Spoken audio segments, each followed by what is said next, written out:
ನಮಸ್ಕಾರ ಎಲ್ಲರಿಗೂ. ಒಬ್ರು ಕಮೆಂಟ್ ಮಾಡಿ ಕೇಳಿದ್ರು, ಮನೆ ಕಟ್ಟಲಿಕ್ಕೆ ಯಾವುದಾದ್ರೂ ಪರಿಹಾರವನ್ನ ಕೊಡಿ ಅಂತ ಹೇಳಿಬಿಟ್ಟು. ಇಲ್ಲಿ ಸಿಂಪಲ್ ಇರುವಂತ ಪರಿಹಾರವನ್ನ ಕೊಡ್ತಾ ಇದ್ದೀನಿ. ಯಾರೆಲ್ಲ ಮಾಡ್ಕೊಂಡ್ಬಿಟ್ಟು ಇದ್ರ ಬೆನಿಫಿಟ್ ಅನ್ನ ಪಡ್ಕೋಬಹುದು. ಏನಂದ್ರೆ, ಒಂದು ಮಾರ್ಕೆಟ್ದಲ್ಲಿ ನಿಮಗೆ ಫ್ರೇಮ್ ಸಿಗುತ್ತೆ. ಚಿಕ್ಕ ಚಿಕ್ಕ ಮನೆಗಳಿರುವಂತ ಒಂದು ಹಳ್ಳಿ ವಾತಾವರಣದೊಂದು ಫ್ರೇಮ್ ಬರುತ್ತೆ. ಅದರಲ್ಲಿ ನಿಮಗೆ ಯಾವ್ದು ಇಷ್ಟನೋ ಅದನ್ನ ತಗೊಂಡ್ಬನ್ನಿ. ಯಾವುದಾದ್ರೂ ದಿನ ಈ ರೆಮಿಡಿನ ಮಾಡ್ಕೋಬಹುದು. ಪರ್ಟಿಕ್ಯುಲರ್ ಡೇ ಅಂತ ಏನಿಲ್ಲ.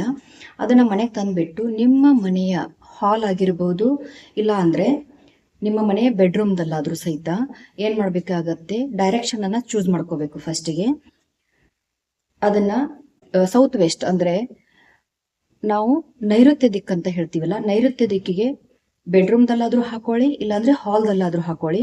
ಹಾಕೊಂಡ ನಂತರ ದಿನಂಪ್ರತಿ ನಾವು ಏನ್ ಮಾಡ್ಬೇಕಾಗತ್ತೆ, ವಿಶ್ ಅನ್ನ ಮ್ಯಾನಿಫೆಸ್ಟೇಷನ್ ಮಾಡ್ಕೋಬೇಕು, ಸಂಕಲ್ಪ ಮಾಡಬೇಕು. ಅದ್ರ ಎದುರುಗಡೆ ಇಟ್ಬಿಟ್ಟು ಆ ಫ್ರೇಮ್ ಅನ್ನ ಏನ್ ಅಂಟಿಸಿರ್ತೀರಲ್ಲ, ಅಥವಾ ಆ ಫ್ರೇಮ್ ಅನ್ನ ಹಾಕಿರ್ತೀರಾ, ಎದುರಿಗೆ ಹೋಗ್ಬಿಟ್ಟು ಸಂಕಲ್ಪದಿಂದ ಹೇಳ್ಕೋಬೇಕು. ಸ್ವಲ್ಪ ದಿನದಲ್ಲಿ ನನ್ನ ಸ್ವಂತ ಮನೆಗೆ ನಾನು ಹೋಗುವಂತ ಅವಕಾಶವನ್ನ ಕೊಡು ಅಂತ ತಿಳ್ಕೊಂಡು ನಮಸ್ಕಾರ ಮಾಡಿ, ಮತ್ತೆ ಇಲ್ಲಿ ಒಂದು ಮಂತ್ರವನ್ನ ಪಠಿಸ್ಬೇಕಾಗತ್ತೆ.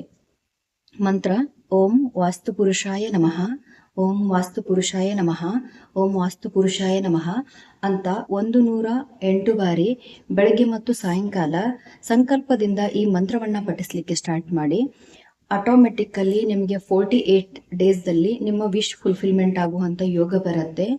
ಯಾರೆಲ್ಲ ಮನೆ ಕಟ್ಬೇಕಂತಿದ್ದೀರಾ, ಸೈಟ್ ತಗೋಬೇಕಂತಿದ್ದೀರಾ, ಮತ್ತೆ ಅಪಾರ್ಟ್ಮೆಂಟ್ಗೆ ಮೂವ್ ಆಗ್ಬೇಕಂತಿದ್ದೀರಾ, ಬಾಡಿಗೆ ಮನೆಯಿಂದ ಸ್ವಂತ ಮನೆಗೆ ಹೋಗ್ಬೇಕನ್ನೋ ಅಂತವ್ರು ಈ ಸಿಂಪಲ್ ಇರುವಂತಹ ರೆಮಿಡಿಯನ್ನ ಮಾಡಿಕೊಂಡು ಮಂತ್ರವನ್ನ ಪಠಿಸಿ ಇದರ ಫಲವನ್ನ ಪಡ್ಕೊಳ್ಳಿ ಅಂತ ಹೇಳ್ತೀನಿ. ಎಲ್ಲರಿಗೂ ಒಳ್ಳೆಯದಾಗಲಿ. ಧನ್ಯವಾದಗಳು.